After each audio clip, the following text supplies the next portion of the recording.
অনেককে দেখেছি যারা দিন রাত 24 ঘন্টাই বলতে গেলে বই নিয়ে বসে থাকে। আমিও তাদের দেখে অনেক সময় ইন্সপায়ার হয়ে পড়তে বসি, কিন্তু দেখা যায় 2-1 ঘন্টা পড়ার পরে আমার আর পড়ার মতিগতি থাকে না। আমার যেহেতু পড়ার টেবিলে অন্যদের মতো অনেক বেশি সময় কনসেন্ট্রেশন থাকে না, তাই পড়তে পড়তে আমার মাথায় বিভিন্ন চিন্তা কিলবিল করতে থাকে। যেমন আজকে পড়ার টেবিলে আমার মেইন চিন্তার বিষয় ছিল বর আমাকে 200 টাকা দিয়েছে, এই 200 টাকা দিয়ে আমি কি করব।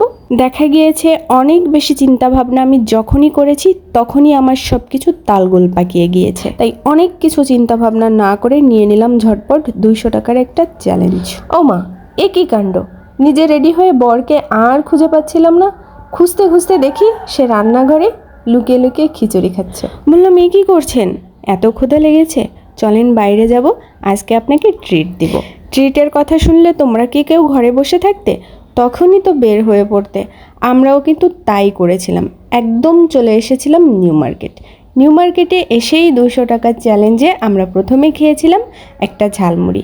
আর এই মামাটা তোমাদের সবার কাছে হয়তো পরিচিত হবে। আমরা ঝালমুড়ি খেলে এখান থেকেই খাওয়ার চেষ্টা করি, কারণ এখানে ঝালমুড়িটা আমাদের দুজনেরই অনেক বেশি পছন্দের। এত স্বাদের ঝালমুড়ি কি এখানে দাঁড়িয়ে দাঁড়িয়ে খাওয়া যাবে? এটা বেশ আরামে বসে খেতে হবে।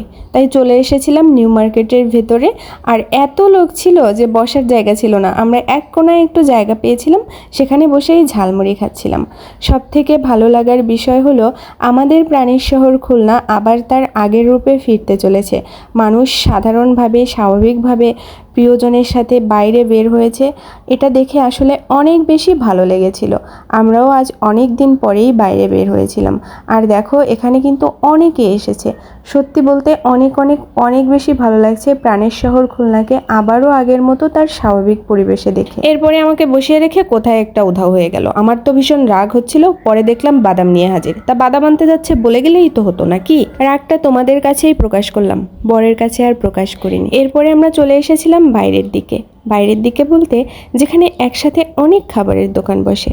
আর ঘুরে ঘুরে দেখছিলাম যে আমরা কোন দোকান থেকে খাবার খাবো, যেহেতু আমরা যে দোকান থেকে খাবার খাই ওই দোকানটা বন্ধ ছিল। তো 200 টাকার চ্যালেঞ্জের এই পর্যায়ে এসে আমরা দুইজনে দুটো চিকেন ফ্রাই নিয়েছিলাম।